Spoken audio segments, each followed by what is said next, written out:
السلام عليكم ورحمة الله وبركاته. طلاب أولى إعدادي في كل مكان، عاملين إيه؟ يا رب دايما تكونوا بخير. النهاردة هنشوف الدرس الثالث في المنهج عندنا، وهو بيتكلم على الصيغة العلمية.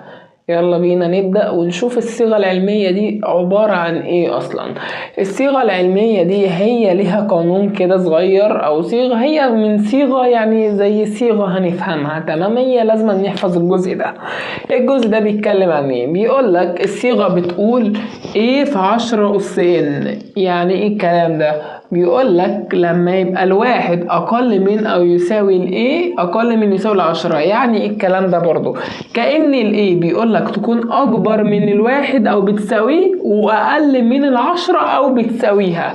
طيب هي مين الايه دي؟ ايه دي بيبقى عبارة عن عدد بيديهولك، بعرف من خلاله هو صيغة علمية ولا لا. حلو، ما تنساش ان الايه مضروبة في 10 أس ان. باقي الصيغة بيقولك ان تنتمي لزد. يعني الان دي اللي هو الأس يكون عدد بينتمي للزد. زد دي اللي هي مجموعة الأعداد الصحيحة، اللي هي بيبقى موجبة أو سالبة ومعاها الصفر. طب تعالوا بدون ما نرغي كتير عشان اللي مش فاهم يفهم على مثال. مديني رقم زي ده بيقول لي هو صيغة علمية ولا لأ. طب أنا هعرف منين إن هو صيغة علمية ولا لأ؟ من خلال الجزء ده مع الجزء طبعا ده. طيب هو الايه دي عبارة عن ايه؟ الايه دي اللي هي عبارة عن العدد الاولاني. العدد الاولاني اللي هو ملوش اس هنا. طيب العدد الاولاني دي هنا 4 و6. احنا اتفقنا ان الايه تكون اقل من او بتساوي الواحد، اكبر من او بتساوي الواحد، واقل من او بتساوي 10. طب ما ال4 و6 يعتبر اكبر من واحد واقل من مين؟ من 10. يبقى انا كده حققت الشرط الاولاني. طب الشرط التاني، الان فعلا بتنتمي لزد ولا لا؟ هي ال8 دي بتنتمي للزد. فعلا بتنتمي لزد لان هي عدد صحيح، ففعلا ده كده صيغة علمية بمنتهى البساطة. المثال اللي بعده 5 و2. هو ال5 و2 ده اكبر من الواحد اقل من 10. حققت الشرط الاول. اتبقى الشرط التاني، الان بتنتمي للزد ولا لا؟ الان دي عبارة عن الاس اللي هو فوق 10. هي ال5 فعلا بتنتمي للزد ففعلا دي صيغة علمية. طب السؤال الثالث سالب 9.6 في 10 أس 2. طبعا اول واحد هيقول لي مش صيغة علمية. ليه؟ لان السالب اقل من مين؟ اقل من الواحد. هقول لك لا، احنا حطينا على ايه هنا قيمة مطلقة. معنى القيمة المطلقة دي ان انا دايما العدد جواها هيطلع بره بالموجب. يعني كأنها القيمة المطلقة لتسعة لسالب 9.6 تطلع بالموجب 9.6. يعني انا السالب كأني مش شايفه خالص. طب هي 9.6 اكبر من الواحد واقل من 10 فعلا، يبقى انا حققت الشرط الاولاني. تاني حاجة لان دي اللي هي الاتنين بتنتمي للزد ففعلا دي صيغة علمية. اتبقى الاخير 45 من اول لما شفتها مش صيغة علمية. ليه؟ لانها هي فعلا اكبر من الواحد بس مش اقل من 10. هي اكبر من 10 فبوظت اول شرط، ومادام شرط واحد من الاتنين باظ يبقى هي كده مش صيغة علمية. حتى هتقولي ال5 بتنتمي لزد، هقول لك بس لازم الشرط ده الاولاني والشرط التاني بيكملوا بعض عشان المسألة تكمل. نخش في جزء كمان بيقول لي اكتب ما يلي بالصيغة العلمية. صيغة علمية يعني عايز اوصلها بالمنظر ده كده، عدد في 10 أس حاجة. طيب العدد ده لازم يكون اكبر من الواحد واقل من 10. طيب عشان اخلي العدد اكبر من الواحد واقل من 10 لازم احط بوينت اللي هي العلامة العشرية. طب احطها فين؟ احطها هنا. ده هتبقى 8200 دي اكبر من 10. هنا مش هينفع. هنا 82 اكبر. لازم البوينت تيجي هنا تبقى 8.2 من 10. هي فعلا اقل من الواحد واكبر من 10 على حسب الصيغة اللي هناك. طب هو انا عشان اجيب البوينت هنا، انا اصلا البوينت بتاعتي كانت يعتبر فين اصلا؟ هنا في بوينت كان يعتبر في بوينت وزيرو هنا. ما اصلا انا لو حطيتهم على اليمين كده كده ما بيتقروش، ما لهمش لازمه. ما هو العدد اهو زي ما هو بوينت وزيرو على اليمين ما لهمش لازمه. هو كان هنا انا عايز احولها احطها هنا. يا ترى همشي يمين ولا شمال؟ لو مشيت شمال القص هيكون موجب، لو مشيت يمين هيبقى سالب. لا انا عايز امشي كده فيبقى بالموجب. هي كانت هنا حركها ادي مره تبقى هنا التانية، التالتة، الرابعة، الخامسة، الستة، السبعة. يبقى انا هخليها هنا تبقى 8.2 عشان حركتها هنا. في 10 دي بتبقى ثابتة دايما عشان 10 أس ان. انا حركتها كم مرة؟ 7 يمين ولا شمال؟ لو شمال موجب، يبقى فرقتها فعلا شمال، تبقى موجب 7 بالموجب كده. طيب المسألة اللي بعدها هنا مديني المنظر ده، انا عايز اخلي العدد اكبر من الواحد واقل من العشرة، فلو حطيتها هنا تبقى 13. لا دي اكبر من 10. هنا المكان المناسب تبقى 1.35. حلو، هنا فعلا اكبر من الواحد واقل من 10 عشان انا برضو بحقق الشرطين لان انا بكتب بصيغه علميه. تبقى في 10 اس كام بقى؟ انا المره دي هتحرك يمين ولا شمال؟ العلامه هي انا عايزه هتحرك كده، انا فوق اتحركت شمال لكن هنا هضطر اتحرك يمين. يمين يعني سالب كام بقى؟ هي كانت هنا ادي حركه، ادي التانية، ادي التالتة، ادي الرابعة، ادي الخامسة، ادي الستة. يبقى 6 وفي الشمال تبقى -6 بمنتهى البساطة. طيب افرض جالي بالمنظر ده، احنا واخدين ان هو بيديني حتة واحدة، افرض هنا اداني حتتين. عادي يا عم، ايه المشكلة ما يديني حتتين؟ هي انا عشان اخليها صيغة علمية لازم ان البوينت تبقى هنا عشان تبقى 1.45، تبقى اقل من الواحد واكبر من 10، اكبر من الواحد واقل من 10.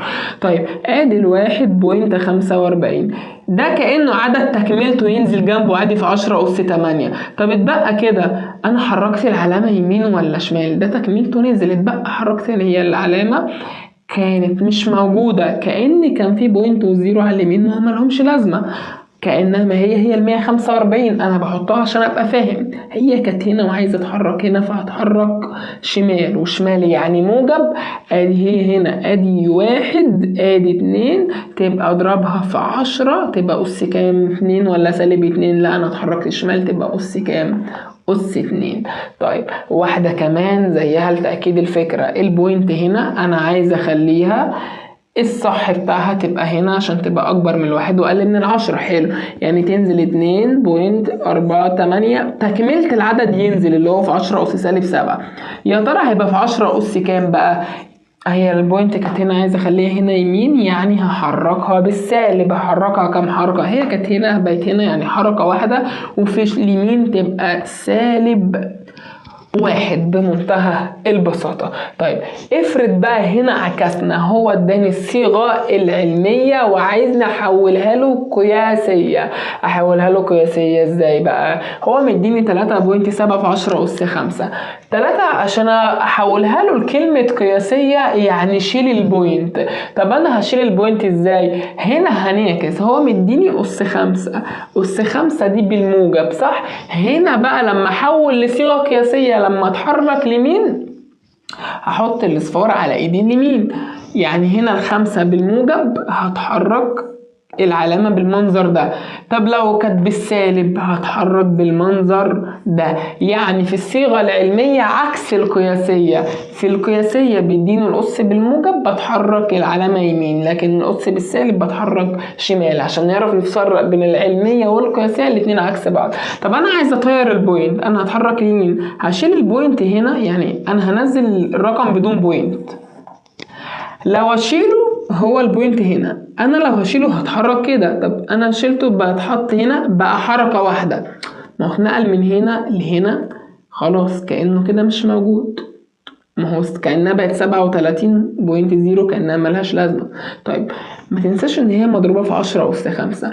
الحركة الواحدة دي من هنا لحد هنا شالت 1 من ال5، عشان انا اتحركت حركة فشلت واحدة، فال5 نشيل منها واحدة بقى 4.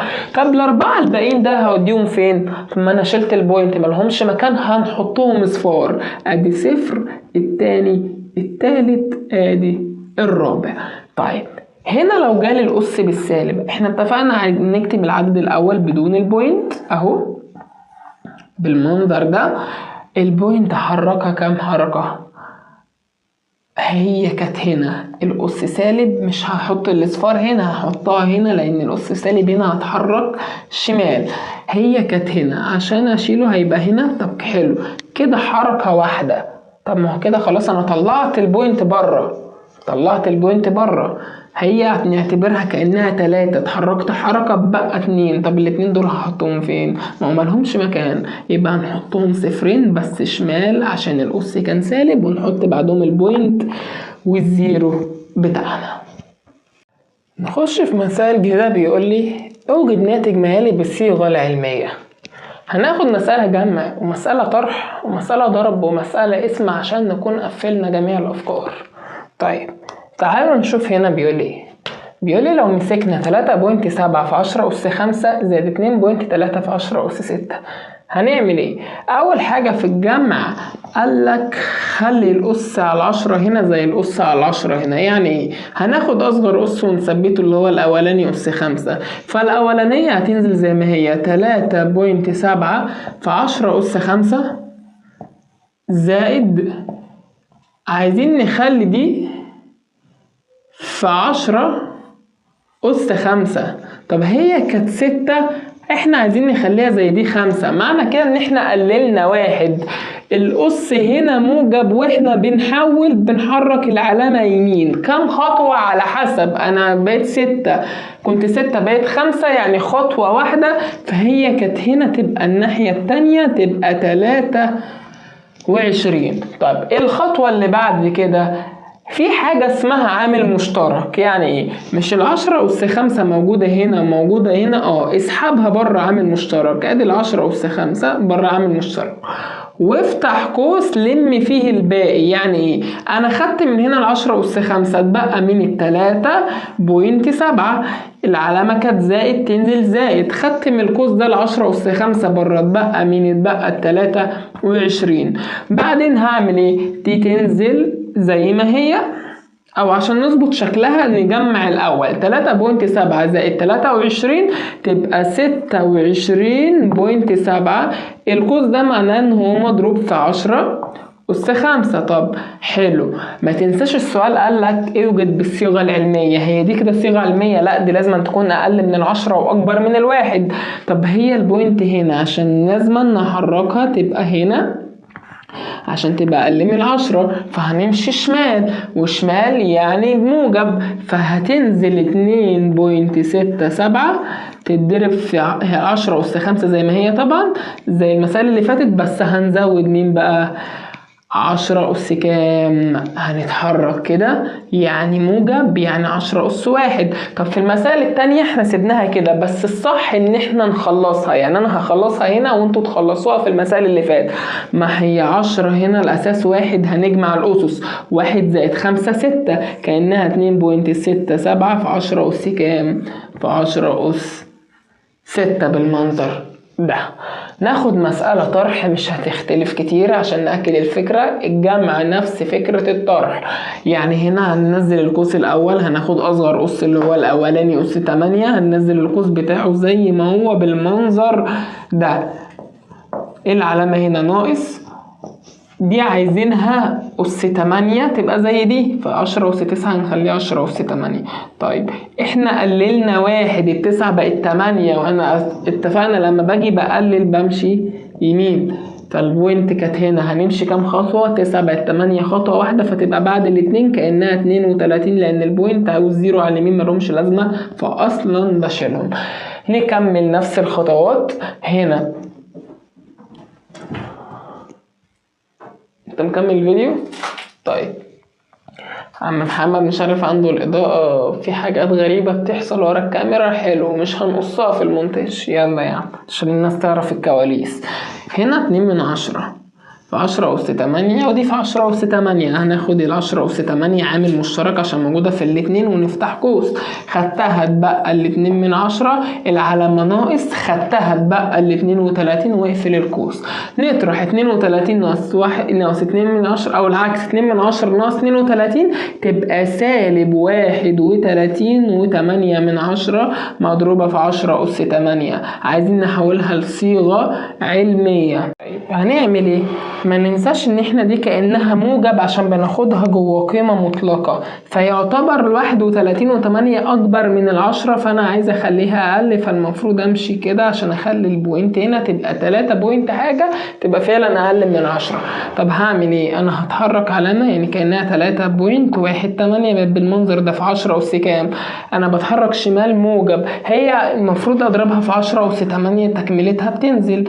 انا اتحركت حركة واحدة شمال يعني كأنها في 10 أس 1 يعني بالمنظر ده، زيها زي اللي هناك. طب ما هو 1 زائد 8 9 على طول عشان نفس الأساس وعلامة ضرب، فنخليها على طول بالمنظر ده. مسألة ضرب ومسألة اسمها الاتنين أسهل من بعض. بيقول لي ده مضروب في ده.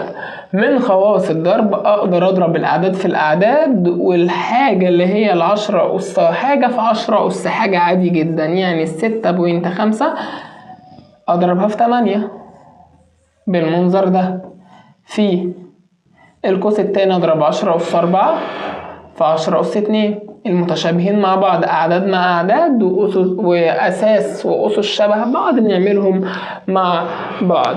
نحسب دي كده، 6.5 في 8 تطلع ب52 مضروبة في 10 أس 4 في 10 أس 2، في حالة الضرب بنجمع الأسس تبقى 10 أس كام؟ أس 6. طب هي دي صيغة علمية؟ لأ، عايزين نحولها لصيغة علمية، كأن في بوينت وزيرو هنا عايزين نخليها هنا عشان تبقى أقل من 10 وأكبر من 1. يعني هنتحرك شمال شمال، يعني هنتحرك موجب، يعني كأنها بقت بالمنظر ده على طول في كام؟ ما تنزلش تكملتها دلوقتي على طول، يعني بالدماغ أنا هتحرك حركة واحدة شمال يعني موجبة، فالموجبة دي هزودها على 6 فتبقى 6 زائد حركة تبقى 7، تبقى 10 أس كام على طول؟ 7. عايز تعملها بالتفصيل زي ما عملناها قبل كده وبعدين ترجع تعدلها مفيش مشكلة. نشوف آخر سؤال. طيب هنا نحولها اسم، نخليها كسر أسهل، 2.4 في 10 أس 11 على 1.2 في 10 أس سالب 4. طيب هنا نعملها ازاي؟ كأن دي على دي نعملها على مثلا ادي 2.4 على 1.2 تطلع بكام؟ دي على ده تطلع ب2، في حالة القسمة ننزل واحدة نطرح الأسس، 11 ناقص سالب 4 كأنها 11 زائد كام؟ 4 تبقى أس كام؟ أس 15.